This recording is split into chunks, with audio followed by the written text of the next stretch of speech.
दंड संहिता का नाम बदलकर भारतीय न्याय संहिता हो गया है। इसके तहत धाराएं बदल गई है तो कई कानून की परिभाषाएं भी अब पहले से अलग है।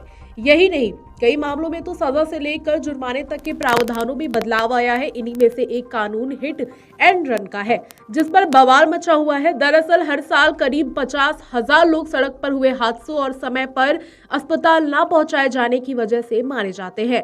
ऐसे में हिट एंड रन कानून को सख्त कर दिया गया है। इसी को लेकर देश भर में ट्रक, टैक्सी और बस चालक आंदोलन पर उतरे हैं।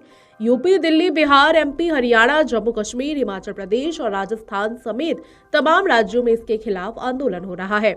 बसों और ट्रकों के चक्के जाम हैं और पेट्रोल तक की किल्लत होने लगी है। आइए जानते हैं इस कानून में ऐसे क्या प्रावधान है जिनसे देश भर में गाड़ी वालों के होश उड़ गए हैं और वे आंदोलन पर उतर आए हैं। दरअसल हिट एंड रन कानून को नई बनी भारतीय न्याय संहिता के सेक्शन 104 में समाहित किया गया है। इसके अनुसार यदि गलत ड्राइविंग या फिर लापरवाही के चलते यदि किसी व्यक्ति की मौत हो जाती है तो फिर वाहन चालक को अधिकतम 7 वर्ष की सजा होगी और जुर्माना भी लगेगा।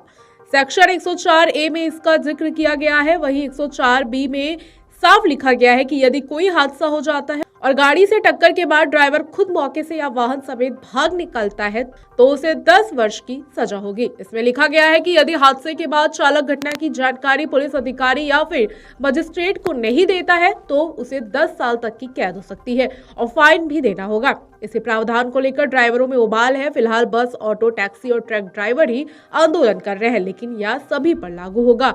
ऐसे में निजी वाहन चालकों के लिए भी यह कानून चिंता का मसला है। ऐसे में आने वाले दिनों में हिट एंड रन को लेकर चल रहा आंदोलन बढ़ भी सकता है।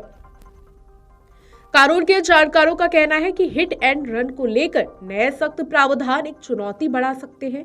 दरअसल इसमें कहा गया है कि हादसे के बाद वाहन चालक को पुलिस या मजिस्ट्रेट की जानकारी देनी होगी। यदि वह पीड़ित को मारकर छोड़कर भाग जाता है तो 10 साल तक की कैद होगी और फाइन लगेगा। जानकार कहते हैं कि यह दोहरी मुसीबत है। यदि हादसे के बाद ड्राइवर रुकता है और पीड़ित को अस्पताल पहुंचाने के बारे में विचार करता है तो भीड़ उसे पीट पीट कर मार सकती है। ऐसी घटनाएं कई बार हो चुकी है। अब यदि वह नहीं रुकता है तो फिर 10 साल की सजा होगी। इस तरह यह कानून दो धारी तलवार हो सकता है और इसी वजह से विरोध जारी है।